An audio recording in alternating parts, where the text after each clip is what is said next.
Welcome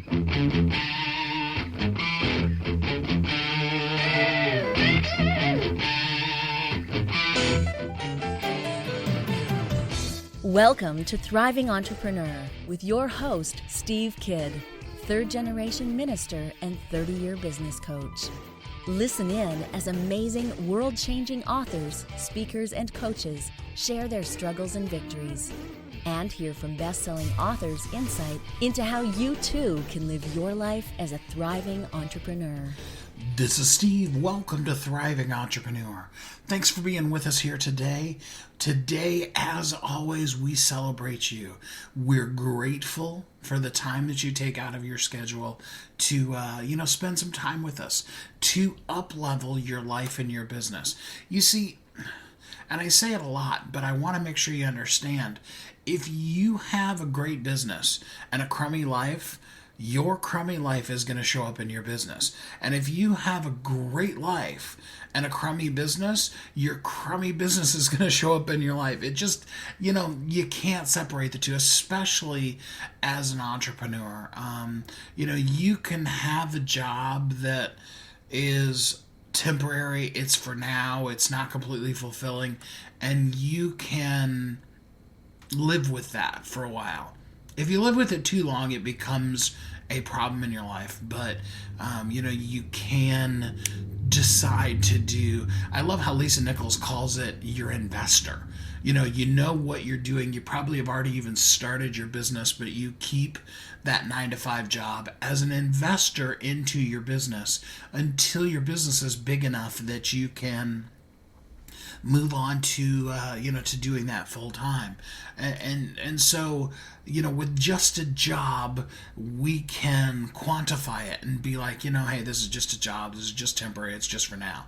But when we're running our business, when the heart and soul and core of our passion is playing out as the means to provide for ourselves and our family, as well as all the people in the world that we're meant to serve, if there's brokenness in that, it shows up in your life.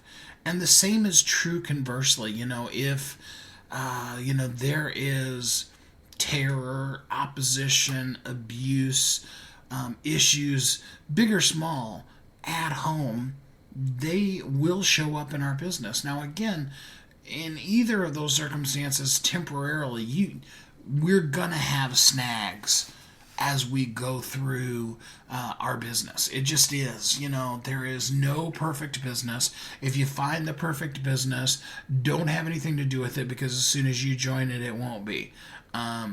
Because what that means is that it may seem perfect from the outside, but when you get into anything, you realize that, at the end of the day, work is work, and there's some work involved with it. It can be incredibly fulfilling, massively, overwhelmingly fulfilling, but there are those days when you've got to do your taxes.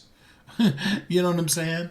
And so long-term brokenness, either side of the equation as an entrepreneur, in the business or at home, will begin to show up. And a lot of us pretend that that's not true, but it really is. And so we need to understand that we want to thrive in both our life and our business. And I attempt every time on the show to relay both things in your own personal life as well as things in your business so that you can show up and really thrive. Now, keep in mind, I've defined it before, but for those of you who are new, I want to help you understand. Being a thriving entrepreneur doesn't mean you live a perfect life, doesn't mean that you don't have issues in your life. It simply means that you're living out your purpose. And see, it's that purpose and passion that drives us. Going back to what I said just a few minutes ago, every business is going to have those days, those moments. You're going to have extreme ups, but you're also going to have extreme downs. Your company is going to grow, and then you're going to have growing pains because you've never been at that level before, and now you need to figure out how to work things at that level. And that just applies at every level of our business, from inception and concept to possibly working as a parallelpreneur, all the way through multinational conglomerates. I mean, sometimes we look at companies like Amazon, who is just raking in the dough, but they have issues. I mean, I saw an article just like a day or two ago that the shuttle bus that transports employees for Google accidentally actually ran over and killed one of the employees. I mean, it wasn't on purpose, but it's an issue. It's something you've got to deal with, and it's probably not something at the level that you're at right now you're thinking about. A whole bus full of people that you shuttle from one campus to another, or from a faraway parking lot to the main building, because and I don't know if you've ever seen Google's campus, but I mean, it's huge. It's bigger than most colleges. And so that's a new issue. There's the saying, new level, new devil. And we at every point have that, but it's our passion. It's our purpose that propels us and drives us through those times when the business isn't as fun. It isn't all bright and cheery and rosy. And that's why and what it means to live as a thriving entrepreneur. Isn't that you've reached perfection, but just simply that you're living in the core of your passion and your purpose. That your life is fulfilled because you're fulfilling what you need to fulfill in your life. I hope that makes sense. I feel like sometimes when I say those kind of things, people get caught in the circular, cyclical nature of it. But you need to understand our life reflects into our business, and our business reflects into our life. And that's actually a really, really good thing. But once we embrace that, we can then really begin to thrive, because we can really, truly have a lifestyle. I've mentioned her many times. I've had her on the show a couple of times. My good friend, Nafisa Shireen, her whole business revolves around the starting concept of, what life do you want to live? And that's so integral, because you need to build your business around what you really want in life. Traveling, I can tell you from experience, because I spent years on the road. And when I was a young adult, I loved it. I loved just traveling around. I really had visions of never having a house. Just honestly, it's like, I'll never live anywhere. I'll just be on the road for the rest of my life. As I've gotten older, as I've been the person who was the primary driver for, van loads of people and different types of things, both in life and business, I've become more and more of a homebody these days. Traveling around and having no place to call home just doesn't sound as exciting and appealing as it did when I was 18. And that's okay. But the point is that if you want to have a life where you're on the road 350 days out of the year, then you need to have a business that supports that. Because if you're stuck at home and you never get out on the road, you won't find life fulfillment. And conversely, if you really don't like being out and on the road, but yet you're traveling 300 or 350 days out of the year, you're going to hate that. I absolutely promise you. I've spent enough time living on the road that I know that it just isn't for some people. And it will, it's a life killer. It's a soul sucker. So you're probably noticing as I'm talking here that there's kind of a thread throughout all that I've said, and that's all about things that create a less than life. And that's really what we want to focus on today. One of the primary things that I think all of us struggle with in varying degrees has to do with our health, with our nutrition, especially with food. Regardless of how good or bad you're doing with food, you got to eat every day. An alcoholic could go the rest of their life without alcohol, but a food addict has to still eat that food every day, and needs to find healthy ways to deal with and to nourish our bodies in a way that makes it, really successful in our life. Now, I want to make sure that for those of you who don't understand, this is not my specialty. It's something that I'm very much a student sitting right here with you, listening and learning. And I'm so delighted with the guest that I've got for you today. This gentleman is going to blow your mind. As him and I were talking and recording, the time that he spent with us, that he's going to share with you today, I was overwhelmed. I was amazed. I'm grateful for the information. I already feel forever changed from having heard it, and I look forward to doing more with him. We're going to dive into that. We're going to go deep into talking about some things that can really help you live a thriving life. And in living that thriving life, be the most thriving business that you possibly could be. It's so important. And I don't want you to feel alone. First of all, I want you to understand that there is definitely no judgment on where you happen to be in life today with this episode, because if somebody was going to be judged in this episode, I would be at the top of that list. I have a lot of weight to deal with, and I'm committed to doing it. And I've struggled with it, and I've been open and honest on different episodes of this show and brought to you different coaches that I've dealt with that have helped me in varying degrees. And so I'm right there with you.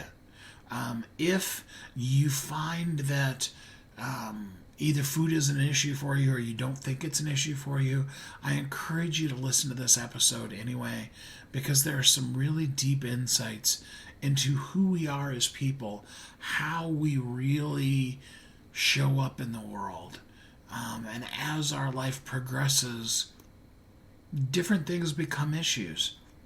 And having this information will not only help you, but it will probably help somebody that you really care about in life. This is going to be an amazing episode from a best-selling author who has an amazingly impactful book that's going to help you, change you, revolutionize your relationship with food. Now, how's that for a huge promise that we now have to live up to? Like he said, I was blown away in this conversation, and I want you to be hyped. I want you to be excited about it so that you come back from this first commercial break with pen and paper and a mind opened, ready to be transformed because of the information that we're getting ready to bring to you. I know that you want to live your best life. I want that for you too. Kathy and I are here not only to help you share your message with the world, but to really truly help you live as a thriving entrepreneur. We want to see that show up in your life and in your business. And I'm looking forward to hearing from you. Feel free throughout the show or after the show to hashtag Thriving Entrepreneur in social media and share with us the breakthroughs and the insights that you got today as we all work together on this important issue in our life so that we can all live as a thriving entrepreneur. Don't go away. We'll be right back. You've heard Kathy and I talk about it. You've seen the workshops. You have watched as others of your friends have become a best-selling author. And now it's your turn. Let me ask you this. What would being a best-selling author do for your business? Over 80% of people surveyed said that they want to write a book, which means that if you're listening, you probably are one of those people. Now is your time because you have a message that needs to be shared. That message is not for you. It's not for your ego. It is because it serves other people. Kathy and I are here to help you share your unique brilliance with the world. All you need to do is go to wehelpyouthrive.com, check us out, and find out how you can be a best-selling author today. Welcome back to Thriving Entrepreneur. This is Steve. Welcome back. No more introduction necessary. We're going to jump right into it. Get ready to transform your relationship with food and really have a breakthrough today as we begin to talk about this very important subject that we all deal with in our lives. All right. Binging is something that all of us do, whether it be food, TV shows. There are some things people binge on these days. And if you happen to be one of the few people who don't, well, then please send us an email because we'd all like to know why. No, seriously, I've got a great guest today, and his book is entitled Never Binge Again. I'm really interested to hear about this. Welcome my guest, Glenn Livingston. Hey, Glenn, how you doing today? Hey, how are you? Looking forward I'm to talking doing to you. great, yeah. So in this particular case, we are talking specifically about food binges. Is that correct? This is a book about food. Sure Yeah. is. Just want to make sure that all the binge watchers out there can just, breathe a sigh of relief. You can actually apply the principles to regulate your TV watching as well, and some people do, but the book is very squarely about how to stop overeating or eating beyond your own best judgment. And I am really, really interested in hearing all about this. First thing I'd like to do is just have you tell us a little bit about who you are and what led you to, knowing how to help people not binge. I'm a formerly fat psychologist and multi-million-dollar consultant to the food industry and the pharmaceutical industry, unfortunately on the second part. And I had a very serious binge eating problem myself for most of my life. I came from a family of psychologists, so the running joke was if something broke in the house, we all know how to ask it how it feels, but nobody knows how to fix it. And that becomes a little more relevant later on. But I when I was 17, I discovered that because I was 6'4" and reasonably muscular, I could eat whatever I wanted to as long as I worked out for a couple hours a day, more like 3 hours a day. And when I got a little older and I had a wife and responsibilities, I just didn't have the time to keep working out like that. But my eating actually got worse because I think a lot of these foods, they take hold of you once you get them in your system past a certain level. And I couldn't stop thinking about food. I would be sitting with a suicidal patient or with a couple just after an affair. And those are things you have to be really, really present for. And I would be thinking about when I could get a whole pizza or a box of donuts or, get over to the deli. And I was suffering.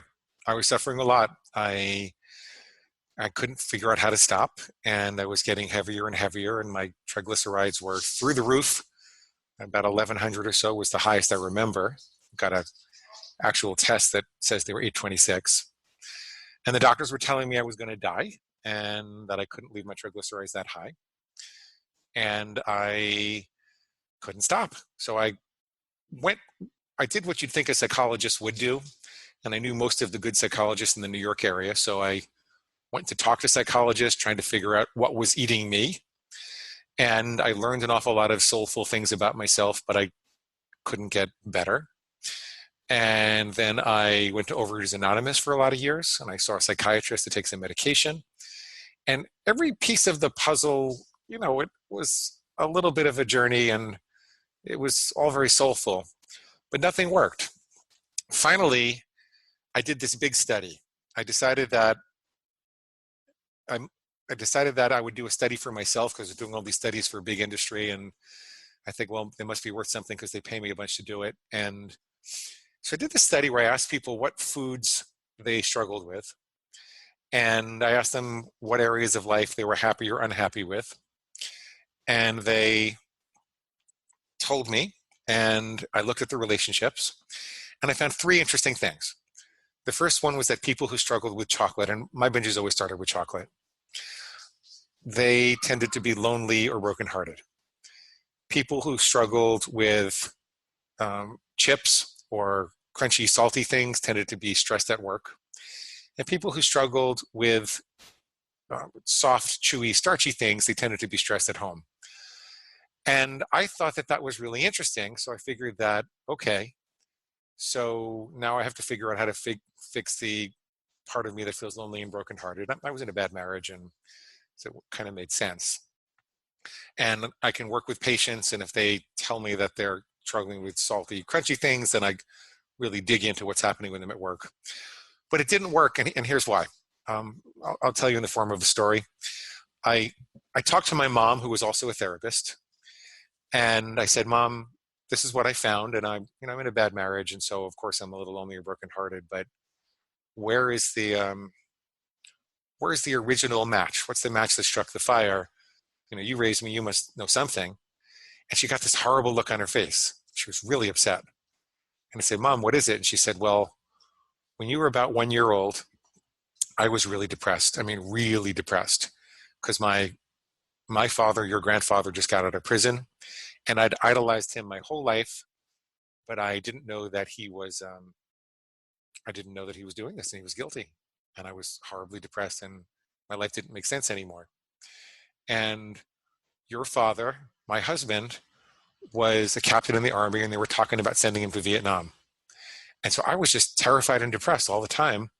And I didn't have the wherewithal to feed you and hold you and love you in the way that you really needed to. So sometimes I would be staring at the wall, and you'd come running over me crying, and I'd put a bottle of chocolate Bosco syrup in a refrigerator on the floor. And I said, Glenn, go get your Bosco. And you'd go running over to the bottle, open the refrigerator, take it out, and you'd suck on the chocolate Bosco until you went into a sugar coma. And that's what happened. And that's the match that struck the fire. And I'm sorry, honey. I'm really sorry. And so, Steve, if this were the movies, I think that Mom and I would have a big hug and a big cry, and we'd forgive each other, and I'd never have trouble with chocolate again. But it's not the movies, and that's not what happened. I mean, we had a big hug and a big cry, metaphorically, because this was over Skype. But my chocolate problem and my whole binge eating problem actually got worse. And the reason it got worse was because there was this voice inside me that said something like, hey, you know what, Glenn? You're right. Our mama didn't love us enough. And she left a big chocolate-sized hole in our heart. And until you can find the love of your life, you're going to have to just go fill it with chocolate. Go get some right now. Yippee! It's like it justified the binge. It didn't solve the binge. And no, it's the reason why. That's how the original pattern got set up. But knowing why doesn't necessarily fix the problem. And it was from that I learned that I was going down the wrong road. I was trying to figure out why. I was trying to figure out how to fix what was eating me. I was trying to love myself out of a food addiction. But I started to put together at that point that the part of the brain that the food industry is targeting, it doesn't know love. It knows eat, mate, or kill. It's the reptilian brain, the lizard brain. It's the kind of touch the back of your head, and that's where it is. And when it looks at something in the environment, it just makes a decision: do I eat it, do I meet with it, or do I kill it? Love and family and relationships and spirituality and music and art and contribution and long-term plans and strategic goals, everything that we consider uniquely human, that lives in our upper brain, in our neocortex, and somewhat in the mammalian brain. And the purpose of the upper brain is to be able to plan for and inhibit those eat, mate, or kill impulses that are not going to serve all of those higher functions. And so if the food industry can get your lower brain to think that its food is a matter of survival, which is, I don't think they're doing anything less. They're engineering all of these hyper palatable food-like substances with concentrations of starch and sugar and fat and oil and excitotoxins, and they're all engineered to hit our bliss point without giving us the nutrition we need to feel satisfied, so that we're constantly looking for love at the bottom of a bag or a box or a container. And we feel like we need these things to survive, and fruit and vegetables don't have any appeal to us anymore. This was not a place where loving myself more was going to fix things any more than if my bladder was telling me I had to pee in my mother-in-law's living room. I wouldn't say, well, I need to love myself more, that's why I'm having this craving. I would say, no, we're not doing this here. I'm in control. Bladder, I understand you've got a need, but there's a particular place and a particular time and a particular way that I'll express that, and you're not in control, I am. So I suddenly realized that I had to be more like an alpha wolf dealing with the challenger for leadership. And when that alpha wolf is challenged for leadership, basically what it says is, get back in line or I'll kill you, right? I mean, they snarl, and it's not a pleasant interaction. And so suddenly I had this paradigm shift, and part of that, I was helped by some alternative addiction treatment literature. Jack Trimpey from Rational Recovery, who works with drugs and alcohol, like black and white addictions that you can quit entirely, as opposed to food, where it's a much more complex behavioral economy, and you have to take the lion out of the cage and walk it around the block a couple of times every day. But his work helped me to understand the neurology of addiction, and it helped me to understand that I had to switch paradigms. And so here's what I did. This is really embarrassing, and I never expected I would be publishing this. I just kept a journal for 8 years, and I recovered myself. But I decided that my reptilian brain was going to be my inner pig. It's kind of an unfortunate metaphor. I wish I called it something that didn't bother so many people, but that's what I called mine. And I decided that I was going to draw very clear lines in the sand, make it like a black and white thing, so that I would know when I was being healthy or not. It was akin to quitting alcohol or not. So I would say, I will never have chocolate Monday to Friday again. Very clear line. And then if I heard a voice in my head that said, hey, Glenn, you exercised enough today, you could have some chocolate. But that was on a Wednesday. I knew that was my pig. And I would say, I don't want that. My pig does. Chocolate is pig slop. I don't eat pig slop, and I don't let farm animals tell me what to do. And as crazy as that sounds, as crude as that is, at the moment of impulse, it started to give me those extra microseconds that I needed to wake up, remember who I was about food, remember what I wanted to accomplish, and make the right decision. And it wasn't a miracle, but it restored my sense of power, restored my sense of hope and enthusiasm. And slowly but surely, I started to journal about what my pig was saying and why it was wrong, and kept a lot of notes. And it's constantly, I don't eat pig slop. I don't let farm animals tell me what to do. And I made other rules. I made some always rules. I always have 5 servings of fruit and vegetables every day, or 2 glasses of water in the morning, and made a bunch of conditional rules, like I can only have pretzels in a Major League Baseball stadium. And it was all mine. I wasn't following any particular diet. I don't have my clients follow any particular diet either. Most people know what's healthy and what's not for them. And I would just be making these rules and then assigning all of the urges to my pig and saying, I don't eat pig slop. I don't let farm animals tell me what to do. And after 30 years of really suffering, I mean, there's nothing anybody in this audience has done with food that I haven't done, like eaten out of the garbage or off the floor, or gone to 7 different drive-thrus so that nobody knows, or stolen my roommate's food, or eaten all of the dinner on the way home from picking it up for my family so that I had to go out and order another dinner. There's nothing that I haven't done. And that's how I recovered. After 30 years of suffering, that's how I recovered. And I was never going to publish it. I happened to be a minor partner in a publishing company, and the CEO asked if he could publish a book to demonstrate a marketing technique. And I said, sure, it's probably just going to languish on Amazon someplace. Well, at first I said, look, I'm not going to get up there and say I have a pig in front of me, inside of me. And he said, this is really good. You have to do it. and we did it, and it just took off, and we've got 500,000 readers, and it's helping a lot of people. We've got a whole community. It's kind of a miracle. I pinch myself every day about it. So that's what it is. That's what happened. All right, so think about all of the things that this can mean in your life and all of the struggles that you've gone through to this point. The nice thing is that you're not alone. There are solutions. There are people who have spent the time researching and have answers to help you. Like you said, I know this is an area I struggle with, and if you're struggling with food issues as well, I really hope that you'll stick with us. There's more solutions to come right after this break because we really do want to help you get a handle on this so that you and I together can succeed in this life journey with food as we all strive to be thriving entrepreneurs. We'll be right back. You've heard Kathy and I talk about it. You've seen the workshops. You have watched as others of your friends have become a best-selling author. And now it's your turn. Let me ask you this. What would being a best-selling author do for your business? Over 80% of people surveyed said that they want to write a book, which means that if you're listening, you probably are one of those people. Now is your time because you have a message that needs to be shared. That message is not for you. It's not for your ego. It is because it serves other people.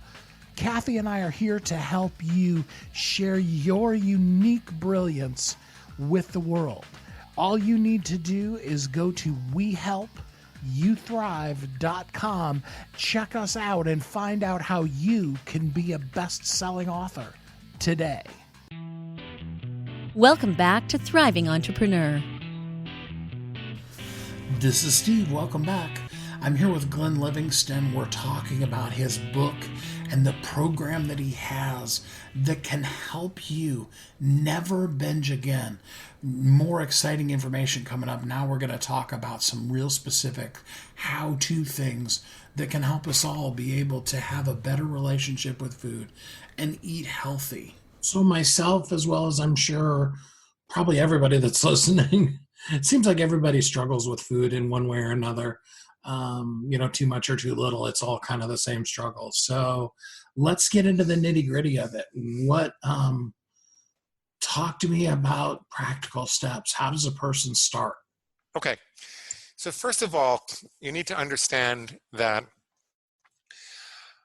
willpower is a fatigable muscle.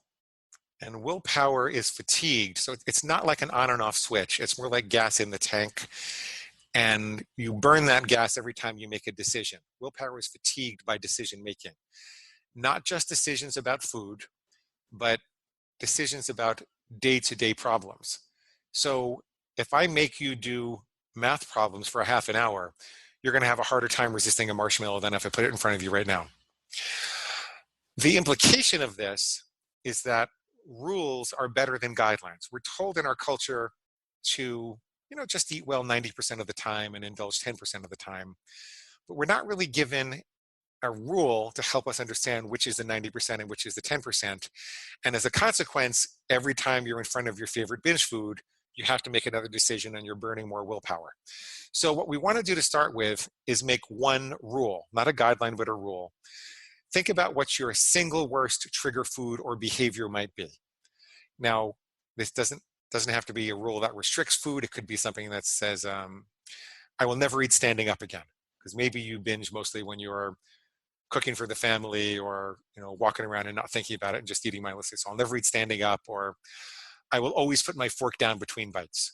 Simple things like that can install a discipline that give you the pause that you need to break the fight or flight response, which is behind the binge, and activate your parasympathetic nervous system to calm you down and take you out of survival mode so that you remember who you are and have choices again. So one simple rule, I only eat flour at a restaurant, or I never have dessert other than Thanksgiving, New Year's, and Christmas. I'm just making it up. It's whatever would work for you. It should be something that would make a big difference, but simultaneously, you don't feel overly restricted by it. You don't feel frightened of it. You don't feel overly restricted. You may be a little bit nervous, but it's something you would actually do for 90 days or so. And then you make this rule. And I would phrase it in terms of, for example, I will never eat flour other than at a restaurant again, which frightens people with the word never. But the reason we use that is that it's kind of like talking to a 2-year-old. When my niece was little, she's 2 years old, I would say, Sarah, you can never cross the street without holding your uncle's hand. Never, ever, ever, ever, ever, ever, ever, ever. Even though I knew when she was 7 or 8 years old, I was going to teach her to look both ways and cross. The reason that you'd say, well, am I lying to her? Does that not mean anything? No, it means everything, because she's not capable of holding the fantasy of crossing the street someday without darting out on the street at 2 years old. It's too dangerous. It's the same thing with our reptilian brains. We present these rules to the reptilian brain, to our pigs or our lizards, as if they were set in stone. But we know that with enough reflection and due consideration, that we can change the rules whenever we want to. We don't let our pigs do it impulsively. We always have a 24-hour delay before we put it into effect. But we know we can change it anytime we want to. So you don't have to be frightened of the word never. And you don't have to be frightened about feeling guilty either if you make a mistake, because it's kind of like if you accidentally touch a hot stove. Well, you want to feel that pain for a moment. It's okay to feel a little guilty and ashamed for a moment. So you pay attention and you say, how did I miss that? How am I going to avoid doing that in the future? How am I going to do better next time? But once you've analyzed it and made plans, there's no purpose to perseverating on the guilt. What you don't want to do is slam your whole hand down on the hot stove and say, oh my God, I am a pathetic hot stove toucher. There's no hope for me. I might as well just burn my whole hand off. But that's the way that you handle the guilt and the shame. It's acceptable, but only for a little bit. If you find yourself getting carried away with that, you tell yourself that your pig wants you to get carried away with the guilt and the shame so that you feel too weak to resist the next binge. Excessive guilt and shame is actually binge motivated. That's a piercing insight. Most people don't know that. So once again, on a practical basis, what is the single worst trigger food behavior that you're struggling with? How can you articulate a simple rule that would define the ideal way that you want to handle that? And then you start listening very carefully for that little voice in your head that tells you to break the rule. It's kind of a game. You make a rule and you listen to hear something in your head tell you to break it. When you hear those things telling you to break it, you look for the lie in that thing's logic. So maybe I have a rule that says I will only ever have flour at a restaurant again. And then I hear a little voice on my head that says, you could start that rule tomorrow. You exercise a lot today. You're really pretty hungry. A day off doesn't matter. You won't be any heavier tomorrow. It's fine. Well, the lie in that is that the research on neurology clearly shows that every bite you take is either extinguishing or reinforcing your addiction. And it's either extinguishing or reinforcing that pathway.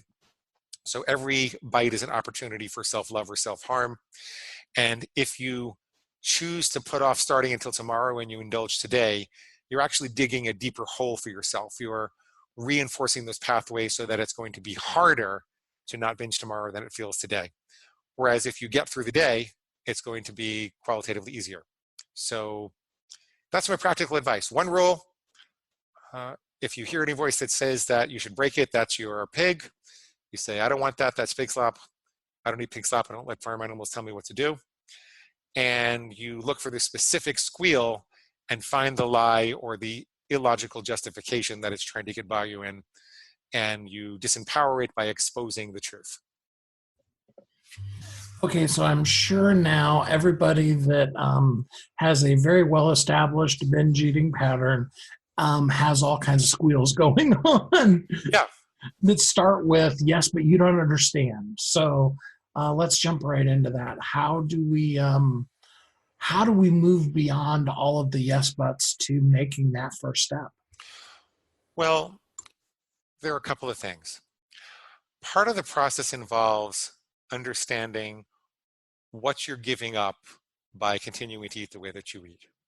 So if I would have continued to eat the way that I ate, I might not be alive today. I would likely have had a heart attack. I certainly would be living with a much higher risk of strokes and heart attacks and cancer or even erectile dysfunction. And and my life would be nothing like what it is today. And if you go down the road 10 years or 20 years, I'd be giving up a long, healthy life. So you think about what your life will be like if you fix the problem and project that out in detail a year or 5 years, 10 years from now to amplify your motivation. That's part of it. And then once you have that, then it's safe to look at all the yes buts. You don't understand, I'm different. You don't understand, I failed a million times before. How can I possibly do it again? I couldn't do it in the past, therefore I can't do it now. And you just put all of them on the table. Don't worry about finding an answer for it. Just get them all on the table first. What you're actually doing is draining the pig of its energy. And then once they're on the table, you go back to each one and you say, well, how do I dispute that? Well, the pig says, you don't understand, I'm different. My parents were heavy, therefore I'm doomed to be heavy genetically. Well, that's true and it's not true. When you look at the studies on genetic inheritance, maybe it accounts for 25 or 30% of the variance. I haven't looked for a while, so I don't have the exact number. But that means that there's 75% or 70% of factors that you can control. So maybe you're never going to be a supermodel, but you don't have to be obese. You don't have to express exactly the way that your parents express. You can change a lot of things in your environment to fix that. Or maybe people say, well, I've never been able to do it before. I've tried 1,000 things before and I always fail. So why do I believe I could do it now? It's impossible. I'm just going to fail. I might as well give up. Well, if you get on a highway and you drive 1,000 miles and you don't take an exit, does that have any bearing whatsoever on your ability to take the next exit? Or if you're driving on a boat in Lake Michigan and you've gone 10 miles in one direction and your wake extends straight behind you, does that have any bearing whatsoever on your ability to turn the wheel now?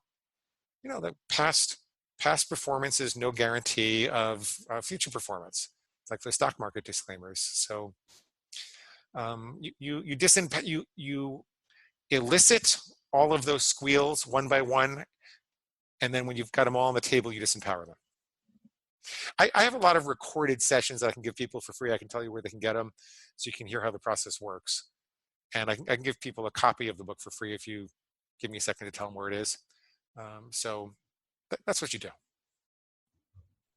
Yes, I'm sure that by this point there are a ton of people that would love every resource you could possibly give to them, because I know, just even speaking for myself, that, there's a lot of trying, but not necessarily a lot of succeeding. And it does become very disheartening to put in so much effort and then end up having, it be more cyclical than, successful, if you know what I mean. Well, yeah. And then you start to feel like you're powerless and hopeless, and this is never going to be up, and you should just give up and be happy the way that you are. And yeah, I mean, Steve, I'm happy to come on a different time and coach you through it if you want. But the place they can get everything is at neverbingeagain.com. And if you click on the big red button for free bonuses and you sign up for the free reader bonuses, what you'll get is a free copy of the book in Kindle, Nook, or PDF format. There are also paperbacks and audibles, but there's a charge for that. You will get a copy of our food plan starter templates. So this program is diet agnostic. You can use it with any plan that you want to. And we'll give you a set of sample rules for low carb versus macrobiotic versus point counters versus calorie counters versus high carb. It really doesn't matter what plan you're eating. You'll find something to get you started there, just as examples. And probably most importantly, I've recorded about 100 free coaching sessions.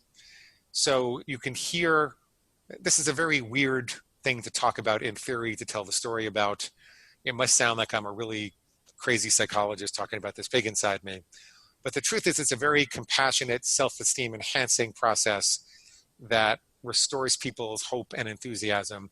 And I wanted you to hear that. So you will also get a series of recorded sessions as you sign up for that. So there's a bunch more helpful stuff like a craving killer and a binge recovery audio tape and a whole bunch of other free stuff. My goal, I do want to make money also, but the overall goal is to help 1 million people a year to stop binge eating. And I worked it out so that the free book and the free materials can actually help you do that. So just go over to Never Binge Again and click the big red button. And that's neverbingeagain.com. Yep. And then just give people a little sneak peek. So if they want to go deeper with you, what are you looking at cost-wise? What kind of programs do you have for them? Oh, we have a program we call the Unlimited Coaching Program, which is 4 weeks of group lectures and group coaching with me, and then a series of individual follow-ups for the next 4 months, as many as you need. There are a bunch of, you have to do some things between the sessions. You can't just call and not do anything. But you can have as many sessions as you want to if you actually do the homework that you and your coach agree on. It's not like a crazy assignment, but it's something you and your coach agree on. And it's $500 in total. You can pay it over 5 months, so it comes to under $100 a month. And then the individual follow-ups are done by my coaches. If you want to do that with me, there's an option to do that, but it's a little more. And then we also have a program that will teach you to help other people in the way that we help people. And if you just click the big red button and sign up for that list, you'll be led to everything from there. I don't know about any of the other listeners, but I'm on my way over right now to neverbingeagain.com to get all that free stuff. And I'm already contemplating paid programs. So, Glenn, I really appreciate it. I mean, I know that we could have probably gone 2 or 3 hours talking about all of this. Yeah, no, I'm serious. If you want me to come on and coach you, I'm happy to do that. I really appreciate it. And I know that the listeners will as well. Thanks. It was nice to talk to you. I hope all of you will go to Never Binge Again and get that information. I know that I've already looked at it. I've already referred it to my wife, and we're really interested in diving deeper on this subject with Glenn. We're really grateful for him coming and sharing this great information. I know I need it, and I know that if you're in a place where you're struggling with food, that you'll be grateful to have it in your life too. It's important for all of us to not live in judgment, to not beat ourselves up, but to just simply acknowledge who we are and where we are, and then be able to find the resources that are going to help us live our best life. More than anything, when we're doing that on a regular basis, that really does define what it means to be a thriving entrepreneur. We'll be right back. You've heard Kathy and I talk about it. You've seen the workshops. You have watched as others of your friends have become a best-selling author. And now it's your turn. Let me ask you this. What would being a best-selling author do for your business? Over 80% of people surveyed said that they want to write a book, which means that if you're listening, you probably are one of those people. Now is your time because you have a message that needs to be shared. That message is not for you. It's not for your ego. It is because it serves other people. Kathy and I are here to help you share your unique brilliance with the world. All you need to do is go to wehelpyouthrive.com, check us out, and find out how you can be a best-selling author today. Welcome back to Thriving Entrepreneur. This is Steve. Welcome back. Thanks for being with us today. I hope that the information that we presented to you today will have an impact in your life, that it'll help you, because it's so important that each of us share the things that we've been through, both the good and the bad, and the lessons that we've learned. It's so easy for us to look at an Oprah, a Tony Robbins, and say, wow, they're so amazing. I mean, they have it all together. And first of all, I know, because I've heard both of them talk enough about it, that neither of them would claim perfection.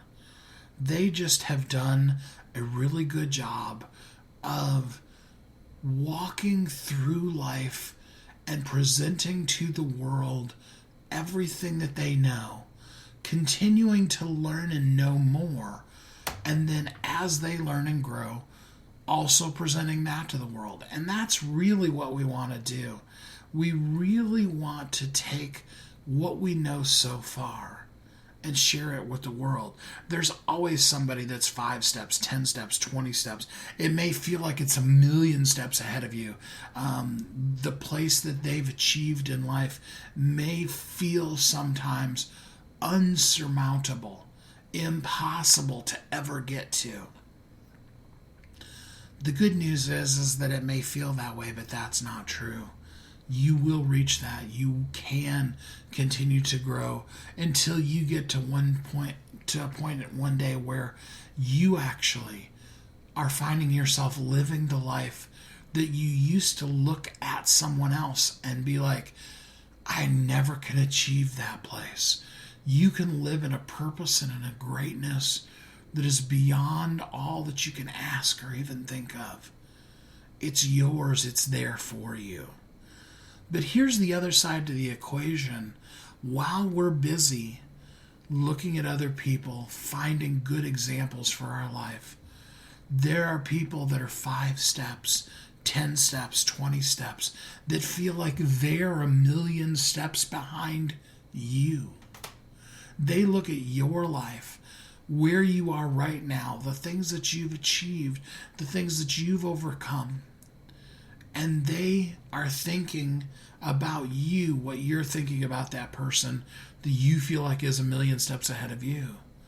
They feel like at this point, that height of greatness that you've reached, that thing that you've overcome, those things that you do in life with grace and ease, so easily that you probably discount that they're actually as impactful and powerful as they are. There's someone looking at you saying, wow, I can never be like that. Isn't that amazing? Oh, to strive for that. Because even if I never get that far, think of how amazing my life will be as I get closer and closer to that. But you see, a lot of times we hide our message. We hide what we've learned so far under a barrel. We stay in our house, not because, our best life is being home-based, but because we're at home hiding. We actually should be out speaking, talking, doing a podcast, writing a book, and we're hiding. We're staying away from it.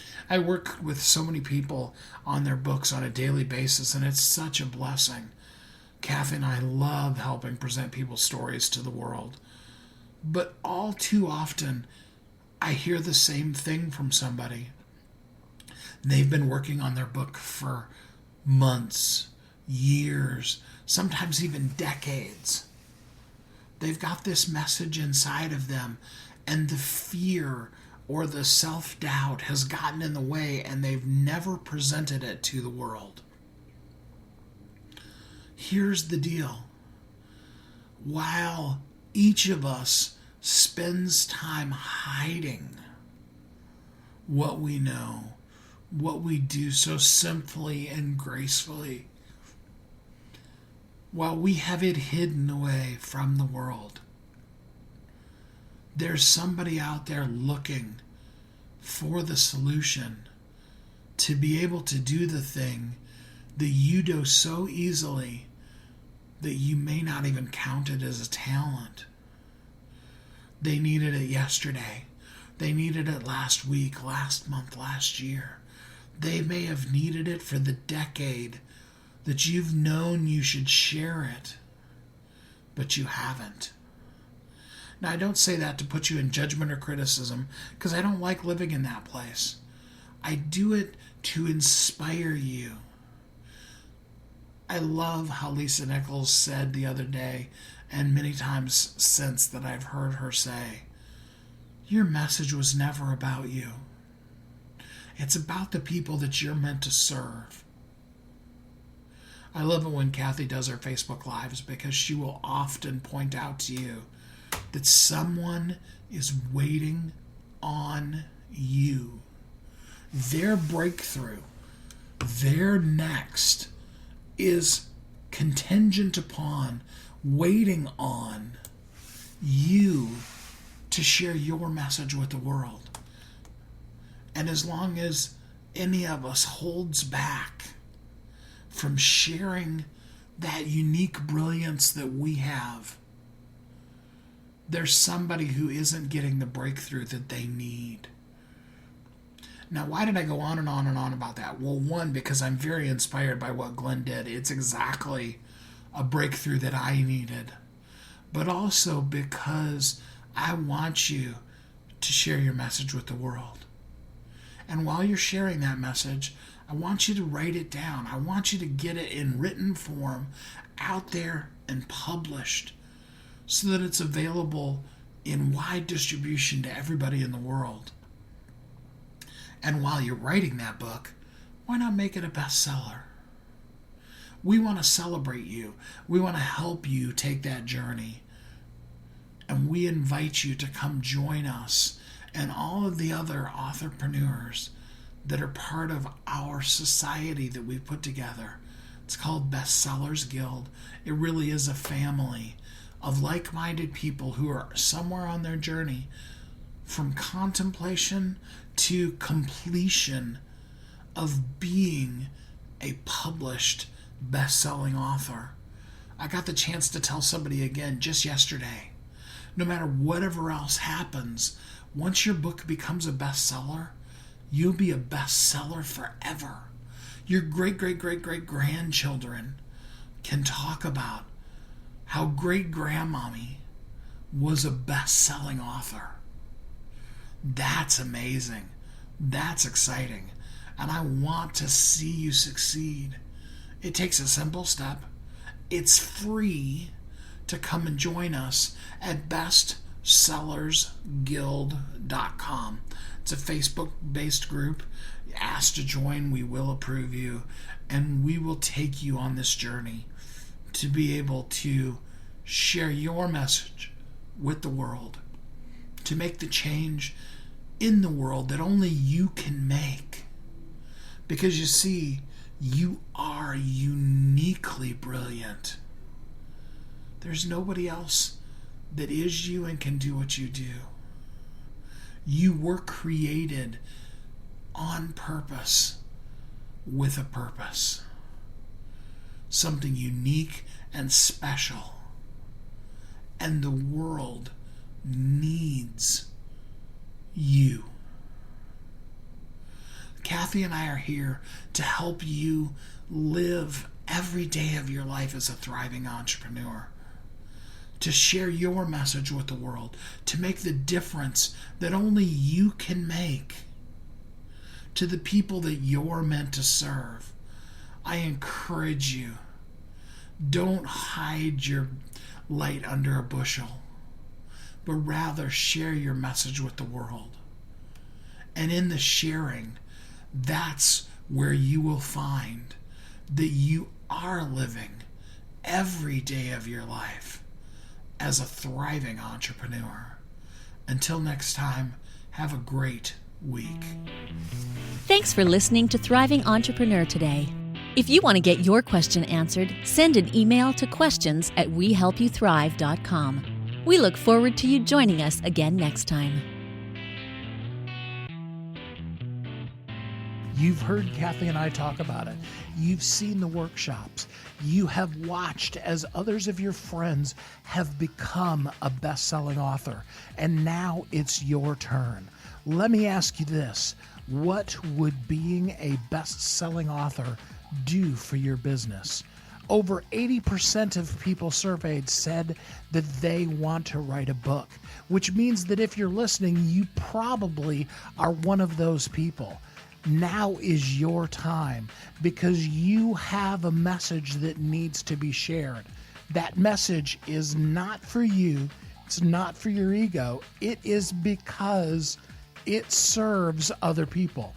Kathy and I are here to help you share your unique brilliance with the world. All you need to do is go to youthrive.com. Check us out and find out how you can be a best-selling author today.